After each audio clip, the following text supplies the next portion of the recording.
All right, guys, what's going on? Welcome in. So literally just got home not too long ago here, right? Just a couple minutes and started making something to eat. And I thought to myself, hey, you know what? Let me go throw on ESPN. There's a lot going on with, Summer League, Damian Lillard trade. I'll throw it on in the background. And all of a sudden, they say, "Oh, we're joined by ESPN insider Jeremy Fowler to give us the latest on the New York Jets. Well, what's happening at One Jets Drive." And I was thinking, okay, so sweet, wasn't expecting this. Any update on the Dalvin Cook situation or anything like that?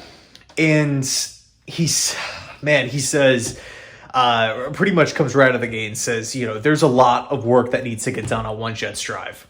Right, with the Aaron Rodgers contract restructure, he started to dive into some of the details about how Rodgers is owed just over $1 million this season, but in 2024, next year, he's owed over 100 on paper right now, and obviously that's going to change, and a restructure is going to be done at some point in time, and hinted at the fact that the Jets could be looking at multiple players on their roster, multiple veteran players that could take a pay cut, or have a contract restructure happen, right? Push more money into the future. We've seen that time and time again with this current Jets squad, whether you want to talk about Jordan Whitehead or CJ Uzama, Tyler Conklin.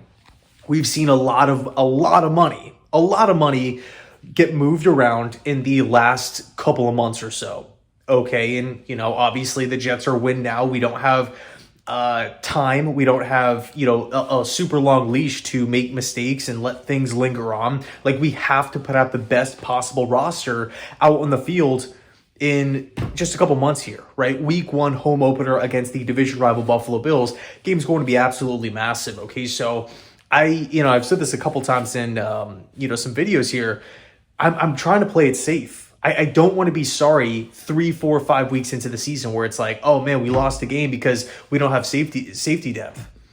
Mahomes is just burning the defense, the back end of the defense left and right. I mean, think about all the good quarterbacks that the Jets have to face this season, all the great wide receivers. That's just on the offensive side of the football. So I digress. The point is, Fowler, of course, talked about the Rodgers restructure, also talked a little bit about the Quinnen Williams extension, and the unfortunate thing is that he did not say that, hey, something's in the pipeline.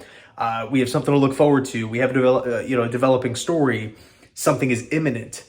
Not in the slightest. He literally just said they have their work cut out for them. There's a lot that needs to happen with this Jets team.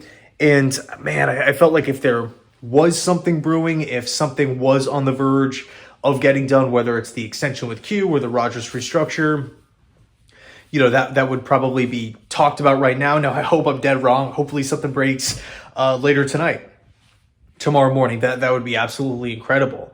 But just, man, I got to be honest, a little disappointing, right? To just hear the same thing that we've been hearing for months on end, and it just doesn't even sound like a step has been made in regards to progression with either of these two things being done.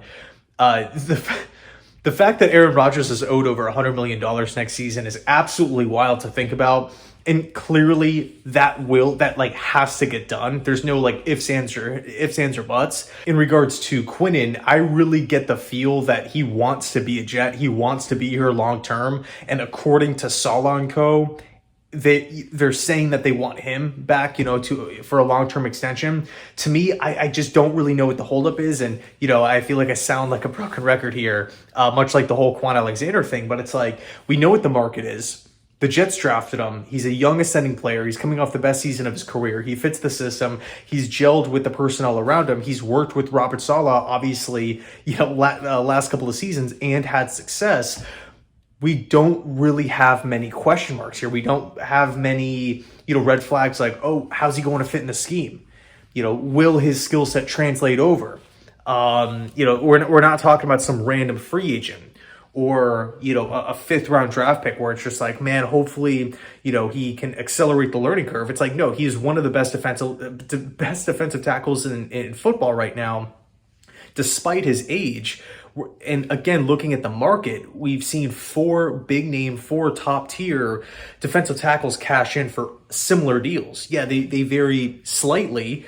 Some guys are getting paid more, like Jeffrey Simmons, Dexter Lawrence. Some guys are getting paid less, like Javon Hargrave. But I mean, at the end of the day, like what more has to, how many more confirmations do we need to just extend him?